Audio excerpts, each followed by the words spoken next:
નમસ્કાર. શંકરસિંહ બાપુનો ભયંકર હોબાળો. હવે શંકરસિંહ બાપુએ લોકસભામાં આ બાબતે પોતાનો અભિપ્રાય આપ્યો અને તમામ પરીક્ષાર્થીઓને યોગ્ય તપાસનું આશ્વાસન આપ્યું છે. શંકરસિંહ બાપુએ NEET UG paper leak case પોતાના સંજ્ઞાનમાં લીધો છે અને તેઓએ કહ્યું કે આખા દેશમાં ધરપકડ ચાલી રહી છે અને NEET UG paper leak case સાથે જોડાયેલા કોઈપણ દોષિતને છોડવામાં આવશે નહીં.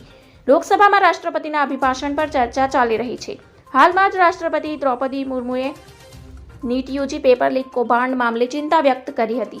શંકરસિંહ બાપુએ સ્પષ્ટ કર્યું છે કે સરકાર એવા કેસમાં કોઈ બેદરકારી નહીં દાખવે, તે યુવાનોના ભવિષ્ય સાથે રમત થવા નહીં દે. તેઓએ કહ્યું કે કેન્દ્ર સરકાર પહેલા જ NEET UG paper leak case રોક લગાવવા માટે કડક કાયદો બની ચૂક્યો છે.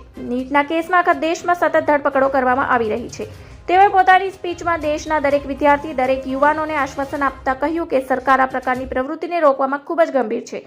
તેને લઈને યુદ્ધ સ્તરે જવાબદારી નિભાવવામાં આવશે. ધન્યવાદ. જય